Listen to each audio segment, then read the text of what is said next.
#1 qualifier in the UTV category. Caden Mccachren, son of Rob Mccachren. You did it. How proud is your dad right now? Yeah, I'm sure he's pretty proud. You know, Seth Quintero, he's over in Dakar right now. Maybe the day before Christmas or a couple days before Christmas, he called and let me know that, asked me if I drive his car here at the Park 50. And, you know, I hadn't driven the car before qualifying, went and qualified on the pole. So, you know, we're lined up in front of all these guys. There's a lot of fast guys here. And, you know, the plan is here to be smooth, you know, get the car to the finish. And, you know, if the win's in our pocket, we'll take it. But we'll see how it goes. How old are you now? I'm 19 years old now. 19 years old. How much have you learned from your father? A bunch. You know, just it's not even so much the driving, it's just the listening to the stories. He's got a lot of stories, and knowing them all is very beneficial. Good luck to you. Thank you. Well, now that you've gotten to know some of these drivers, how about a look around tech? This place is slammed. What a turnout for race #1.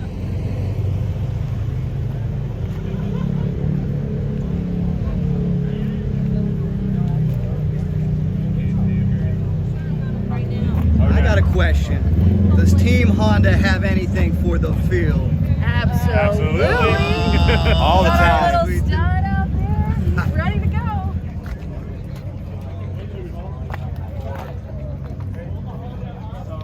Very cool. You ready to rock? Trying. He's ready.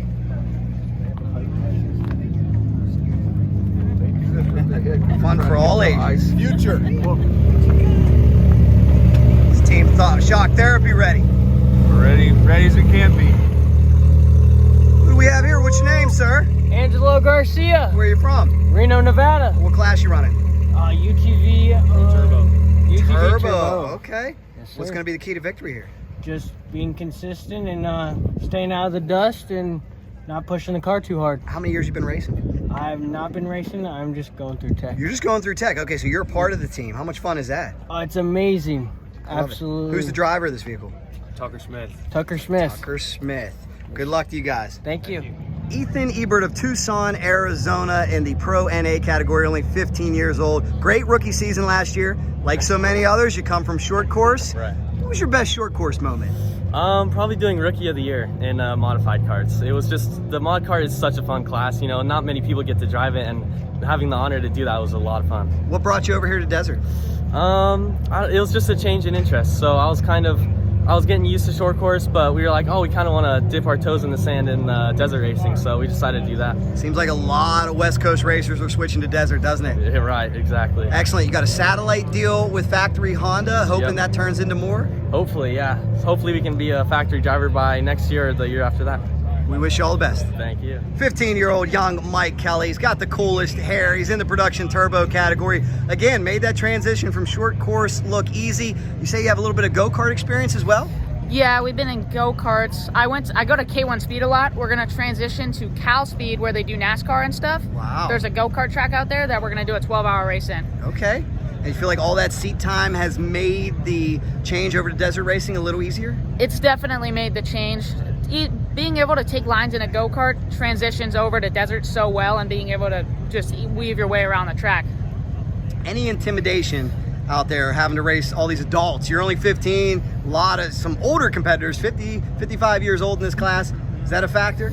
It's they definitely got a lot more experience under it, but I'm hoping that I can get up there and work with them too. Good luck to you. Thanks. Jamie Campbell, great story. I called you the Boston Red Sox because you went nearly 30 years between championships out here in the Best in the Desert. You won a motorcycle title in 92, 125 under the great Casey Folks.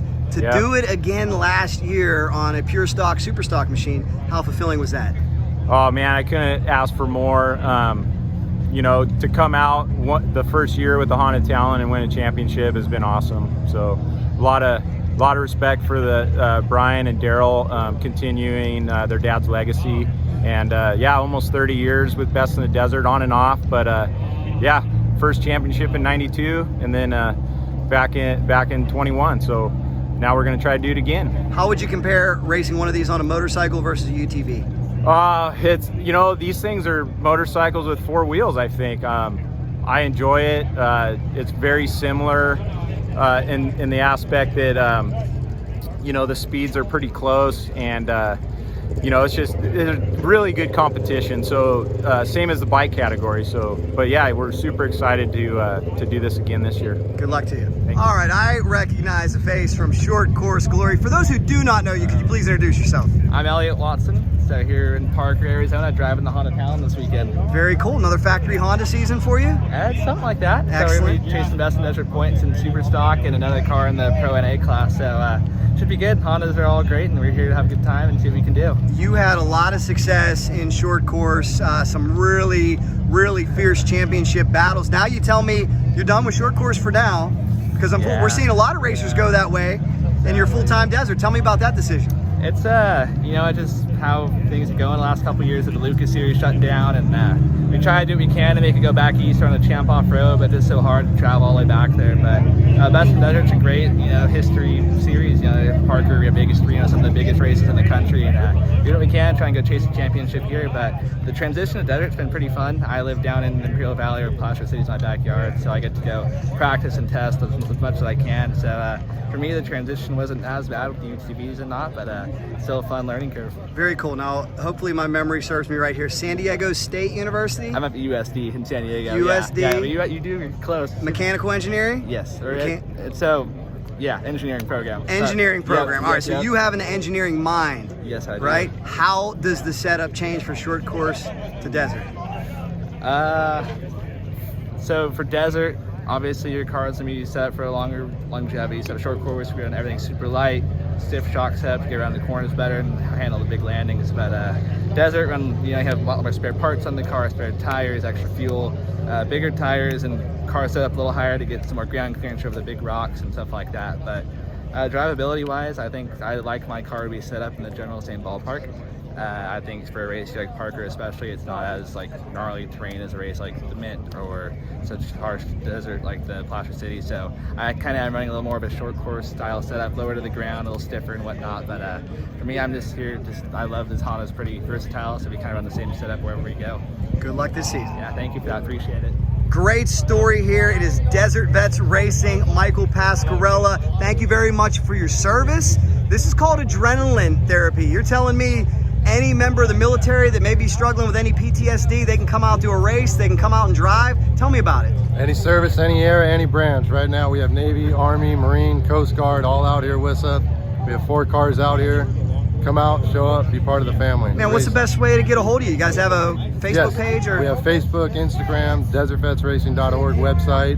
Reach out to us, give us a call. If you want my personal email, it's michael@desertvetsracing.org. Shoot me an email and we'll get you set up. That's very cool. What branch of the military were you in? Navy, 8 years. And how much would you say getting out there, focusing all your efforts on racing, that adrenaline therapy has helped in this process? It's helped huge because every month you go out, we race once a month, and for that weekend you get to forget about everything. You don't have to think about life, you don't have to think about home.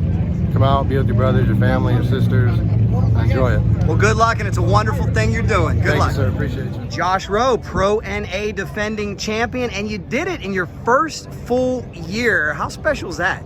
Oh, it was really cool. You know, get all my friends and family together and come out here, and we build this car. We spent countless hours in the garage testing and building this car, and it's a lot of fun to come out here and get after it. You came up as a quad racer. How's that compare? Oh, it's a great comparison. It's really fun to push the vehicle and kind of you have that respect for knowing, you know, you don't have a cage around you. So once you get into a cage, it's a lot more fun being able to relax and just enjoy yourself. You said the vehicle lost a few pounds over the off season. What'd you do? We were kind of trying to lighten our tire and wheel program. KMC, they got us a new lighter set of wheels, and we lost a few pounds with our tire combo, and we were running a run flat system, and we ended up kind of having to step away from that, trying to lighten the car up, get as least rotating mass as we can. So we're just trying to, a lot of these top teams, they're going so fast. So to get that car to run up at their pace they have to be perfect. So it's a lot of fun trying to perfect it. I know you said you feel like it's less pressure this year, but you know you got that bullseye on your back. So good luck. Yeah, thank you. All right, Max Eddy, Pro NA this year after a 20-year motorcycle career that included 13 championships. How are you handling the transition so far? I'm loving it. I got all the help in the world. I got the best sponsors, 4-Wheel Parts, Polaris Razor, Maxima, Lakeside Auto, Fox, KMC Wheels.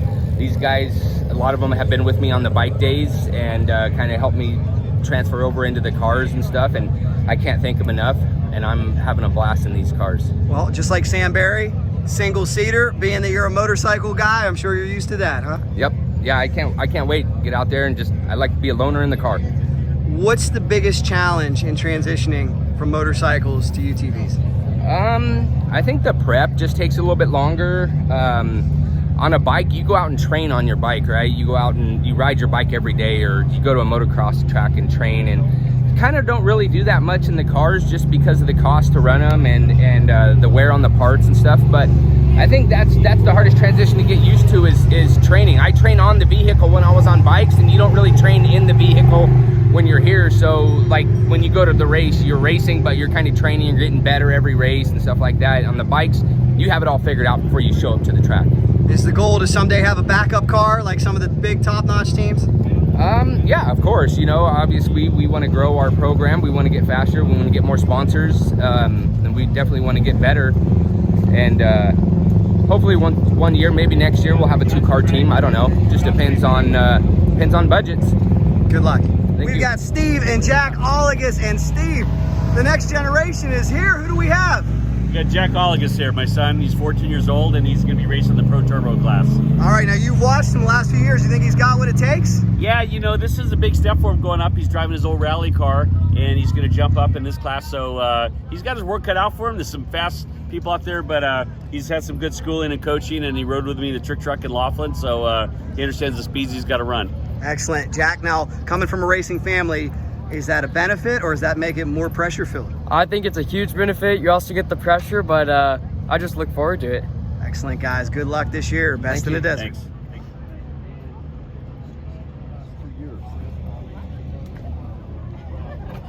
Mitchell Alsep, defending Pro Open champion, now in Superstock with his beautiful Can-Am factory support. What's that been like having factory support?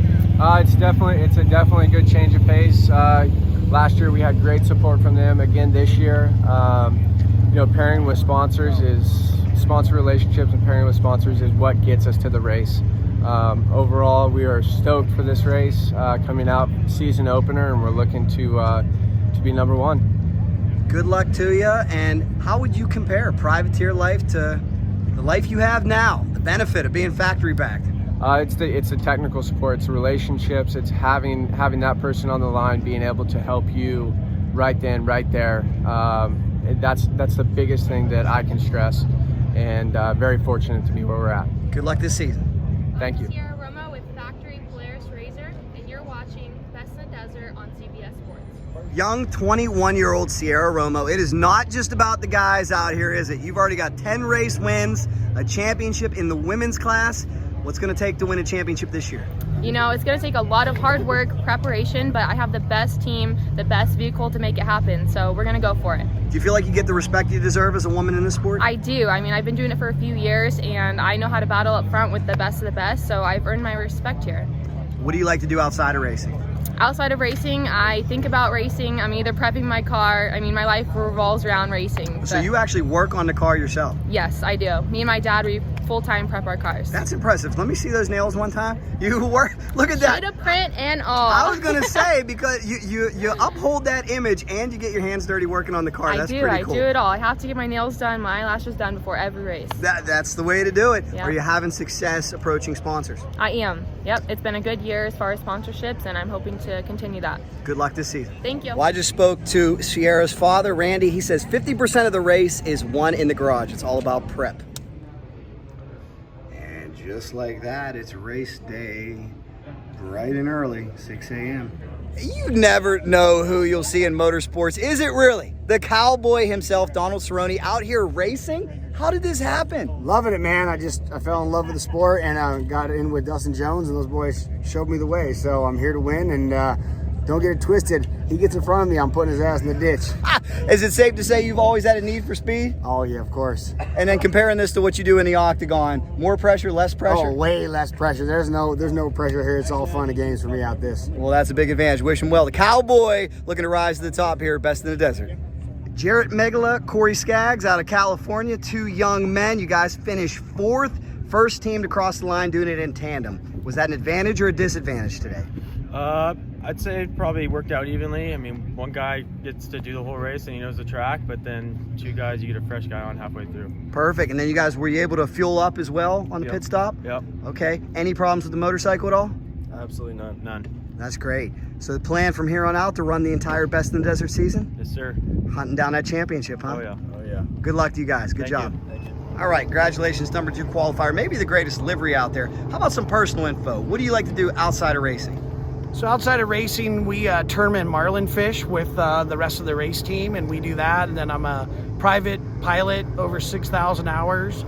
So, you know, we use that for the racing and fishing, and that's really what we do. Wow, I asked the right guy. A lot of people say we just race. Where do you marlin fish? So Southern California, I own a boat that we tournament fish with, and then I've traveled all over the world fishing tournaments, but ultimately Southern California, we fish there. That's awesome. Good luck, Team BDI. We got the shock therapy machine sitting number 7. Is that going to be the lucky position to win the shock therapy 250? They do say lucky number 7. We're going to roll with that. We are just going to tone it down for the first 20 that's super rough.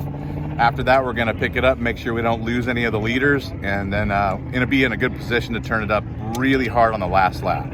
So a little conservative, a little hot. Let's see if number 7 works out. Okay, any suspension changes during the race, you think? Or well, we've got IQS on this car, which means we can turn it up and down as we need. So we're basically making changes on every single straightaway as to what we need. Is Osborne's Wash one of the most difficult places to tune for? It is, because it's so chopped up and it really, really will rattle your teeth. So if you tune just for that, then the rest of the course sucks. So kind of have to deal with it there. Good luck to you guys. Thank you very much. From sun up to sundown, it was a happening here in Parker. This is just a small preview of what's to come on this channel too. So by all means, if you like off-road racing, please subscribe. If you like that video, here's another one for you. Subscribe right in the middle, and you know if there's anything off-road racing Insider is in. Thanks so much, guys. See you soon.